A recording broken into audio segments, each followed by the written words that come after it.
Hola, mi nombre es Facundo Marengo y soy divulgador de la biología. Y la biología es una de las cuantas ramas de la ciencia que se encarga de estudiar las características de los seres vivos. Es decir, es una de las ramas de la ciencia que se encarga de estudiar a todo aquello que está formado por células. Entonces, la ciencia, como es un método riguroso para poder entender el mundo, debe cumplir ciertos pasos para poder llegar a una conclusión. La ciencia, para poder llegar a dichos conocimientos, necesita estar utilizando los experimentos para poder posteriormente llegar a una conclusión. Mediante el método científico, muchos científicos en la antigüedad han descubierto una gran cantidad de fenómenos naturales que ayudaron al ser humano. Por ejemplo, la radioactividad. Hoy en día se utiliza en la medicina moderna la radioactividad para muchos procesos médicos. Sin embargo, dichos conocimientos deben ser utilizados hoy en día para el progreso y el beneficio de los seres humanos.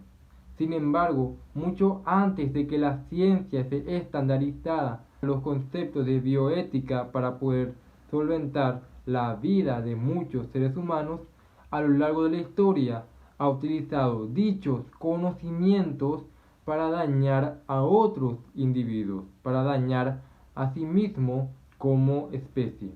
Y esto es lo que se conoce como el lado oscuro de la ciencia. Imagínense en un mundo donde no existe ética, donde todos los científicos tengan la capacidad de utilizar los conocimientos actuales de biología, de física, de química y utilizarlos sin medida a la sociedad para ver simplemente cómo funciona o cómo reacciona su cuerpo al estar expuesto, por ejemplo, a virus, a bacterias, estar expuesto a temperaturas elevadas o temperaturas muy bajas, simplemente para estudiarlo y ver cómo reacciona. O por ejemplo, practicar lo que viene siendo abiertamente la clonación. Esto es algo que está en constante debate, que básicamente no podemos hacerlo hoy en día porque en ningún estado del mundo está aprobado. Es decir, no podemos utilizar nuestros conocimientos que hoy en día tenemos de ADN, de células, para poder utilizar y clonar a un individuo. Pero imagínense si esto fuera posible hoy en día sin ningún tipo de consentimiento alguno de ningún tipo de estado.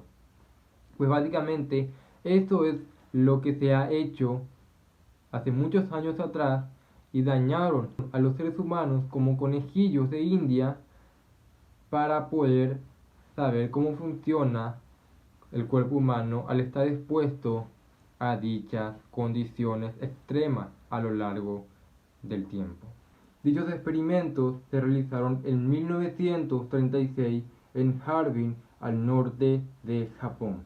Muchas personas eran obligadas a consumir líquidos contaminados, eran expuestos a ácido cianhídrico y a gas mostaza.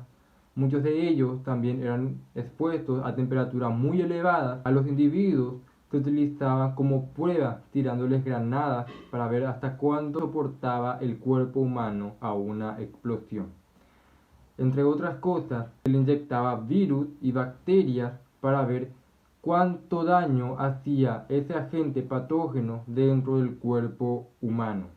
Se le amputaban muchos tipos de miembros, es decir, los seres humanos prácticamente no tenían derecho a nada.